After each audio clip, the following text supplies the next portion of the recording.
Wah, fix. Aku harus nonton sekarang. Yuk, kita nonton.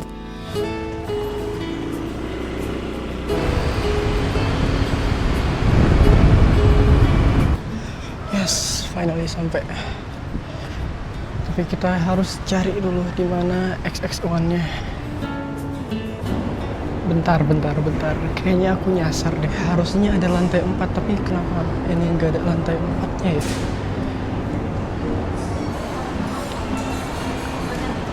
Ternyata di sini. Oke, kita coba naik dulu.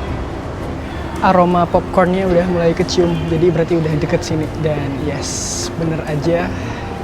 Ini dia XX1-nya. Alhamdulillah.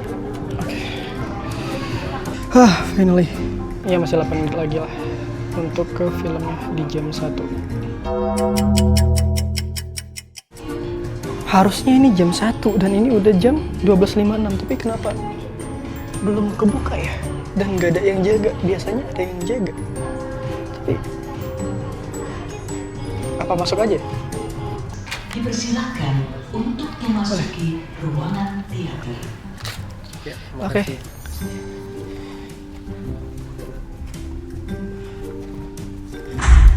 The robbers you put in the ICU are lawyering up.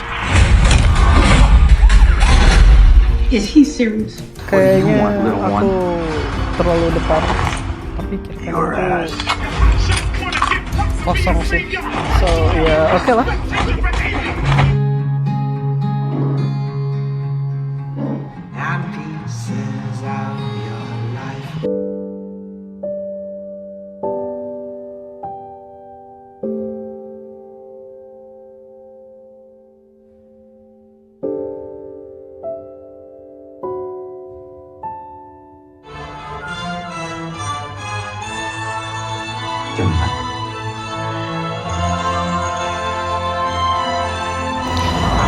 Filmnya wow, gila sih asli. Aku pengen nonton lagi beneran asli. Kayak nanti kita review. Dan sekarang aku harus pulang dulu karena jam 4 aku ada agenda meeting lagi. Ya sempat lah, masih sempat. Oke, sekarang kita mau pulang dulu karena jam 4 harus ada meeting. Nih Gojeknya udah nungguin lagi.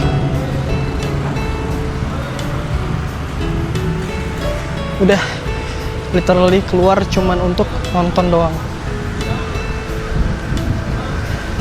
Ke kos ya bang? Iya. Oke. Saya naik ya.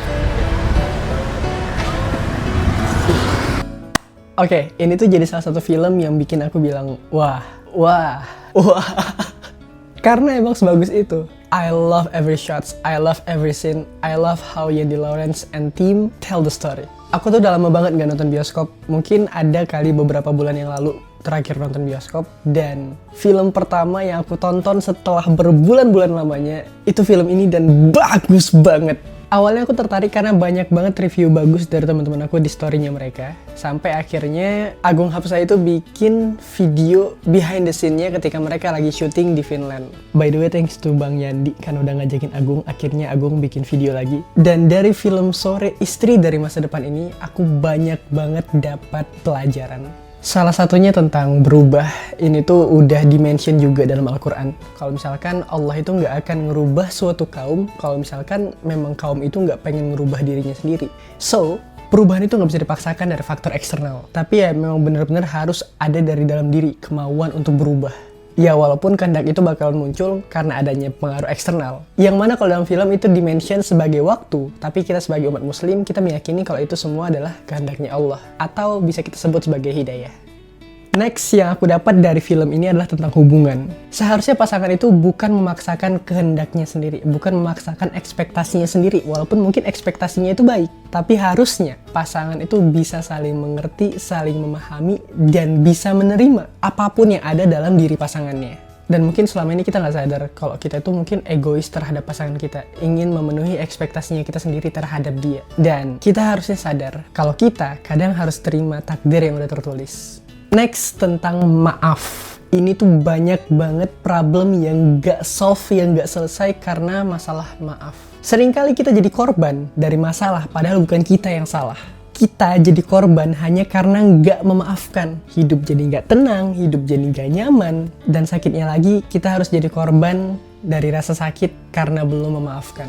Dan aku ngerasain hal yang sama. Mungkin bisa kita bahas di lain video kali ya. Dan yang terakhir, kesempatan. Ngelihat cintanya Sore kepada Joe, itu kayak ngelihat cintanya Allah sama kita. Yang unconditional love, cinta tanpa syarat. Allah gak pernah letih untuk ngasih kita kesempatan untuk berubah setiap harinya, di tiap bangun tidurnya kita. Berapapun lamanya until the end of the time, kalau kita pergi menjauh lagi, maksiat lagi, melupakan Allah lagi, Allah seakan selalu bilang di tiap bangun tidurnya kita mulai dari awal lagi ya.